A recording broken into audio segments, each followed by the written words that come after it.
Hi guys, welcome back to the channel and I am Kanishka Chaudhary from Future is More Academy, and in this video we are going to discuss the chapter Social Change and Social Order Part 6.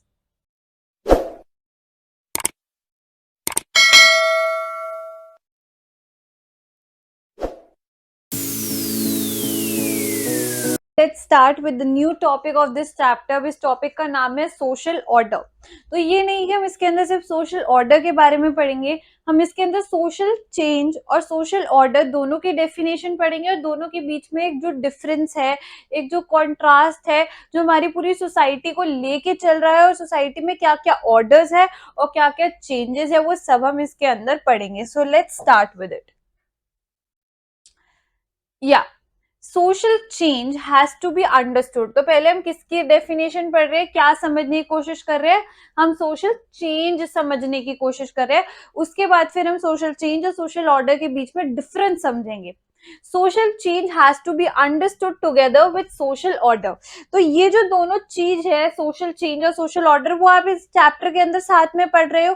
तो क्यों ऐसा क्यों है? क्योंकि दोनों जो topics है वो एक दूसरे के साथ ही चलते रहते हैं, which is tendency with established social system that resist and regulate changes.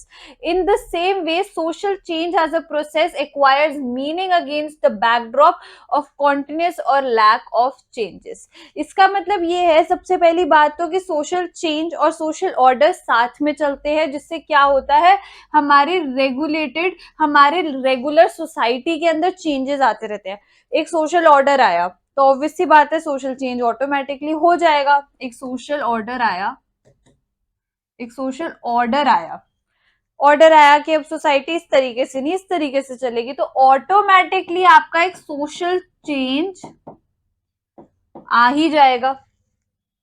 Next, another way of looking at relationship between social change and social order is to think about the possible reasons why society tends to prevent, discourage or at least control changes. अब ये सबसे बड़ा हमारे पास इन दोनों के बीच में difference समझने के लिए एक अदर वे है कि सोसाइटी में चेंजेस क्यों हो रहे हैं, और हो रहे हैं तो हम उन चेंजेस को प्रिवेंट क्यों कर रहे हैं, हम उन चेंजेस को रोक क्यों रहे हैं, हम उन चेंजेस को होने क्यों नहीं दे रहे हैं। ये भी एक बहुत बड़ा फैक्टर है हमारे सोशल चेंज और सोशल ऑर्डर का, कि हम सोशल ऑर्डर्स और सोशल चेंजेस कंडक्ट क्यों नहीं होने दे रहे, हम उनको प्रिवेंट क्यों कर रहे हैं, हम उनको कभी करेज क्यों नहीं कर रहे हैं, उन्हें एक्सेप्ट क्यों नहीं कर रहे हैं, हमें हमेशा उनको डिस्करेज कर रहे हैं। In order to establish itself as a strong and visible social system, every society must be able to reproduce itself over time and maintains it's stability. अगर आपको एक अच्छी सोसाइटी क्रिएट करनी है, एक विजिबल, एक स्ट्रॉन्ग, एक अच्छी कांस्टेंट स्टेबल सोसाइटी क्रिएट करनी है, तो उसके अंदर सोशल चेंजेस और सोशल ऑर्डर्स आना बहुत ज्यादा इंपॉर्टेंट है। क्योंकि जब तक अगर आप एक ही जगह पे खड़े हो इतने टाइम से और आपकी सोसाइटी में कोई डेवलपमेंट नहीं हो रही है, कुछ प्रोसेस नहीं हो रहा है, चीजें इतने सालों से सेम तरीके से चलती रह रही है, तो लोगों को कैसे दूसरी चीजें फेस करेंगे। लोगों का एक कंफर्ट जोन बन जाएगा, पूरी सोसाइटी एक कंफर्टेबल जोन में रहने लग जाएगी, और जब तक हम अपने कंफर्ट जोन से बाहर नहीं निकलते हैं तब तक चीजें नहीं होती है। तो टाइम टू टाइम, ऐसा नहीं कि चेंजेस हुए ही जा रहे हैं, that is even wrong. Time to time, over period of time आपको धीरे धीरे चेंजेस लाने चाहिए, बट आपकी सोसाइटी के अंदर स्टेबिलिटी भी होनी चाहिए। ये नहीं कि सोसाइटी ड्रास्टिकली एकदम से इतनी ज्यादा चेंज हो गई, ऐसा कभी नहीं होना चाहिए। टाइम टू टाइम, जब जब नीड्स है, जब जब लग रहा है कि हाँ सोसाइटी चेंज होने की जरूरत है, तब सोसाइटी धीरे धीरे चेंज होनी चाहिए।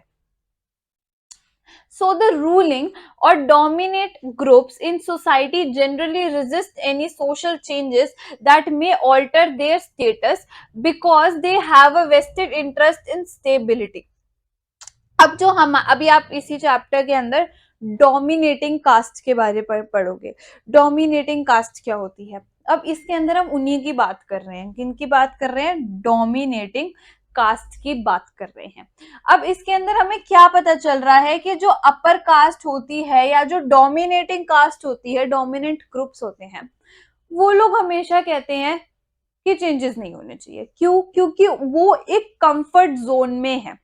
उन्हें पता है कि अगर चेंज हो जाएगा तो जो ये लोअर कास्ट है, जो लोअर कास्ट जिनको कंसिडर करते हैं, वो थोड़े अपलिफ्ट हो जाएंगे। उनके लिए जो अभी इतने सारी डोर्स एंड अपॉर्चुनिटीज बंद है, वो सारी ओपन हो जाएंगी। तो वो लोग भी प्रिवेंट करते हैं सोशल चेंजेस को, क्योंकि उनको पता है अगर सोशल चेंज हो गया तो सोसाइटी उनके हिसाब से नहीं चल पाएगी। और वो हमेशा स्टेबिलिटी पे ज्यादा फोकस करते हैं। वो हमेशा अपने लिए देखते हैं। वो कभी सोसाइटी को एज अ ओवरऑल कंसिस्ट नहीं करते या ओवरऑल लुकआउट नहीं देते हैं। वो हमेशा सिर्फ अपने लिए देते हैं कि हमारे लिए क्या बेहतर है। तो वो हमेशा यही चाहते हैं कि वो डोमिनेटिंग रहे, वो अपर रहे। अब अगर ऐसा सोशल ऑर्डर आ गया कि अब आप किसी को डोमिनेट नहीं कर सकते या उनके थोड़े से राइट्स उनसे ले लिए गए, तो उनके लिए तो बहुत ड्रास्टिक सोशल चेंज है। तो जो लोअर कास्ट है वो उनके लेवल पे भी आ सकती है। तो इसीलिए वो लोग सोशल चेंज चाहते ही नहीं। वो चाहते हैं जो ऐसा चल रहा है चलते रहने दो। उनको डोमिनेंस वो कर पा रहे हैं, लोगों को ऑप्रेस कर पा रहे हैं, तो वो ये चीज उनको अच्छी लगती थी। On the other hand the subordinate और द ऑप्रेस्ड ग्रुप्स, अभी हमने किसकी बात करी? रूलिंग और डोमिनेटिंग ग्रुप की। अब हम कर रहे हैं जिन ग्रुप्स को वो डोमिनेट करते थे, जिन ग्रुप पे वो अपना प्रेशर बना के रखते थे, have a vested interest in change. वो चेंजेस चाहते हैं, क्योंकि चेंजेस जैसे ही सोसाइटी में चेंजेस होंगे तो उनकी बेसिक नेसेसिटीज, उनकी नीड्स, उनकी जो वैल्यू है, उनकी इंपॉर्टेंस सोसाइटी में ऑटोमेटिकली बढ़ जाएगी, जो डोमिनेटिंग और डोमिनेटिंग ग्रुप्स नहीं चाहते हैं। सो आपको यहाँ पे एक बहुत बड़ा डिफरेंस दिख रहा है चेंज के ऊपर, कि डोमिनेटिंग एक ही सोसाइटी के अंदर आधे लोग चाहते हैं और आधे लोग नहीं चाहते हैं, अपने इंटरेस्ट के हिसाब से। जो सबऑर्डिनेटेड ग्रुप्स हैं उनको हमेशा ऑप्रेस करा गया है, तो वो ये चाहते हैं कि उनको अपलिफ्टमेंट मिले, उनके राइट्स को उनको राइट्स मिले, उनको वैल्यू दी जाए, उनकी सोसाइटी में इंपॉर्टेंस बढ़े और उनको रिस्पेक्ट से ट्रीट करा जाए। Normal conditions usually favour the rich and powerful. Obvious सी बात है, अगर ये रूलिंग है, ये डोमिनेटिंग ग्रुप है, तो पावर में भी ये बैठे हैं।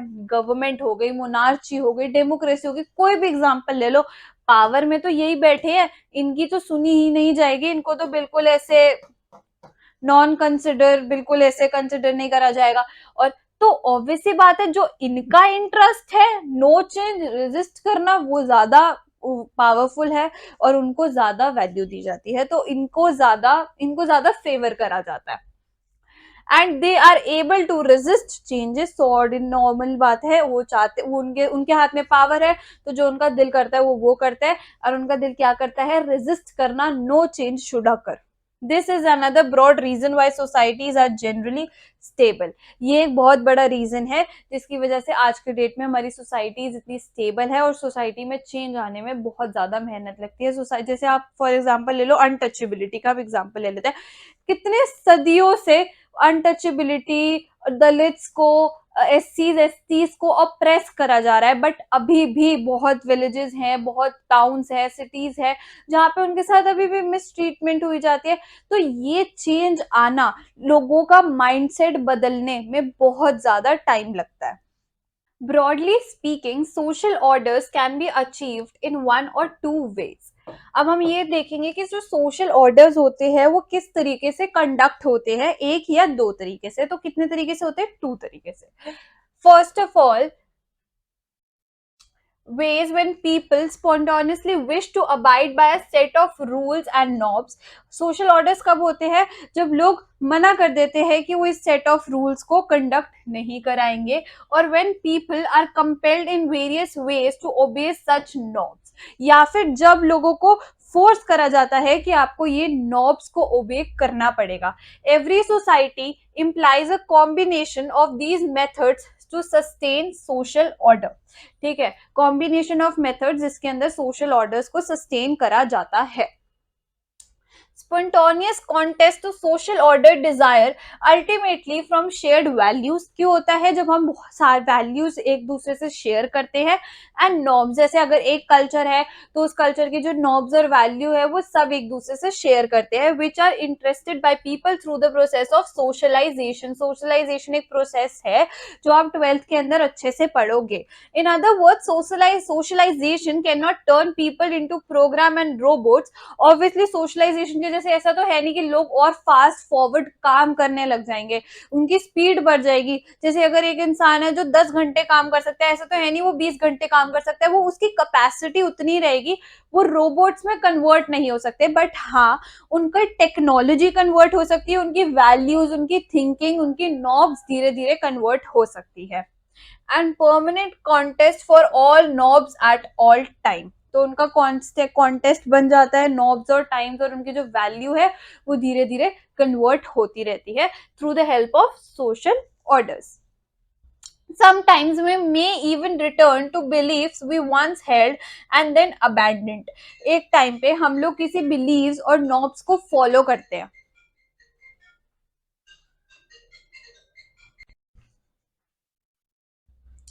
सोशलाइजेशन, तो अब हम इसके अंदर बहुत सारे लोग क्या करते हैं, वो बिलीव्स और प्रैक्टिसेस, जैसे थोड़ा टाइम पहले फॉर एग्जांपल वो हिंदू थे तो उनके जो बिलीव्स और प्रैक्टिसेस थी ऑब्वियसली वो अलग थी, वो किसी और गॉड को वर्शिप करते थे। बट थोड़ा टाइम बाद वो बुद्धिस्ट हो गए, उन्होंने बुद्धिस्ट रिलीजन अडॉप्ट कर लिया, तो क्या होगा, वो उनकी नॉब्स, उनकी वैल्यूज, उनकी थिंकिंग के हिसाब से कन्वर्ट होंगे। तो एक टाइम पे उन्होंने क्या करा, अपने हिंदू की जो नॉब्स और वैल्यूज थी, जो उनकी खुद की पर्सनल चीज थी, जैसे फॉर एग्जांपल दे बिलीव कि हाँ हम चिकन नहीं खाएंगे, बट तो उन्होंने थोड़े टाइम बाद चिकन नहीं खाएंगे, वो उनकी बिलीफ थी एक टाइम पे, बट उन्होंने बाद में चिकन खाने लग गए। तो उन्होंने क्या करा, अपनी जो पहली नॉब्स और वैल्यूज थी उनको उन्होंने अबैंडन कर दिया, उनको छोड़ दिया, और उन्होंने नई वैल्यूज और बिलीव्स को अडॉप्ट करना स्टार्ट कर दिया। बट कभी कभार लोग क्या करते हैं, जिन बिलीव्स और आइडियाज को अबैंडन करते हैं वो उठ के वापस उन्हीं पे आ जाते हैं और उनको ही फॉलो करने लग जाते हैं। डिस्कवर देम एज फ्रेश, तो वो ऐसा क्यों करते हैं, वो उनपे वापस क्यों आते हैं, क्यों? क्योंकि उनको एक नई बिगिनिंग से स्टार्ट करना होता है, एज अ फ्रेश बिगिनिंग वो लोग स्टार्ट करने का ट्राई करते हैं। While socialization does take on much of the burden of producing social orders, और socialization एक बहुत बड़ा रीजन है जिसकी वजह से क्या होते हैं, हमारे social orders होते हैं। Let's go to the next one. When a relationship of power is stable and settled and the practices involved have become accomplished in the relative positions, we have a situation of dominating. If a social entity power is said to be dominating, अब हम कौन सा topic start करने वाले हैं, कौन सी बात, dominating groups के बारे में हम बात स्टार्ट करने वाले हैं। In social terms legitimacy refer to the degree of acceptance that is involve in power relation. अब ये लेटिमेसी एक डिग्री होती है कि जिसके अंदर आप एक दूसरे को रिलेशनशिप में रिस्पेक्ट करते हो। Sometimes that is legitimately accepted as proper just as fitting, कि हाँ हम उस चीज को प्रॉपरली एक्सेप्ट करते हैं, या हम उसको नॉर्मल बेसिक रखते हैं, या हम उसकी फिटिंग करते हैं। ठीक है। Authority is defined by Max Weber. Max Weber हमारे is one of our famous sociologist है, इनका नाम आप बहुत बार पढ़ोगे 12th में, तो आप बहुत बार इनके बारे में बातें करोगे, जो इन्होंने बातें बोली है वो पढ़ोगे। As legitimacy power that is a power considered to be justified, properly justified है या फिर प्रॉपर। ठीक है। For example a police officer, a जज और a school teacher all exercise different kind of authority as their job. अब इसके अंदर हमें क्या पता चल रहा है, अथॉरिटी को मैक्स वेबर ने डिफाइंड करा है कि वो एक प्रॉपर जस्टिफाइड पावर होती है जो उस इंसान के हाथ में होती है। ऐसे नहीं होता कि अथॉरिटी आपने लड़ भिड़ के ले ली, नहीं, अथॉरिटी के लिए आप हार्ड वर्क करते हो। जो एक बंदा जज बन रहा है ऑब्वियसली उसने बहुत एजुकेशन ग्रैब करी है, तब जाके उसके हाथ में वो अथॉरिटी, वो पावर आई है। तो सबकी अपनी खुद की पावर होती है, खुद की अथॉरिटी होती है। जब हम अपने घर जाते हैं तो हमारे मदर्स की खुद की अथॉरिटी, खुद का वर्क, खुद की पावर होती है, और फादर्स का अलग होता है। तो ये सारी चीजें लोग अपने अपने पावर से, अपने अपने जो उनकी सोसाइटी में वैल्यू है उससे अडॉप्ट करते हैं। The fact that they have authority automatically automatically implies that other members of society who have agreed to obey these rules and regulation must obey this authority within its proper domain. अब जैसे for example कोई teacher है, तो teacher जब class में enter करती है तो ऑटोमेटिकली सारे बच्चे चुप हो जाते हैं, एक साइलेंस क्रिएट हो जाता है. तो ऐसा क्यों होता है? क्योंकि उनके हाथ में क्या है? अथॉरिटी है. वहां पे वो अपनी अथॉरिटी का यूज कर रही है एक प्रॉपर सर्कल में, एक प्रॉपर स्क्वायर में, एक प्रॉपर मतलब एक एरिया में यूज कर रही है जहां पे वो यूज कर सकती है. बट अगर आप बाहर उस टीचर से मिलोगे तो it is not important that you obey her. मतलब ओबे तो ऑब्वियसली रिस्पेक्ट तो करनी ही पड़ती है, बट आप जरूरी नहीं है वहां पे आप उनको एज अ टीचर रिस्पेक्ट करें, as a human being, as a female figure आप उनको रिस्पेक्ट कर सकते हैं. बट अगर आप क्लास में हो तो आपको उनको अलग तरीके से ट्रीट करना पड़ेगा, क्योंकि उनकी वहां पे डोमिनेंस है, और वो डोमिनेंस गलत वाली डोमिनेटिंग ग्रुप नहीं है. वो आप पे कुछ आपको ऑप्रेस नहीं कर रही है, बस उनको आपको एज अ टीचर ट्रीट करना होता है. So guys, this is it for today's video, and if you like the video, please subscribe the channel and press the bell icon for more updates. And if you want any online or offline classes, you can comment down below, contact the number given below. And for more updates, please connect with us on Instagram, Facebook and Telegram.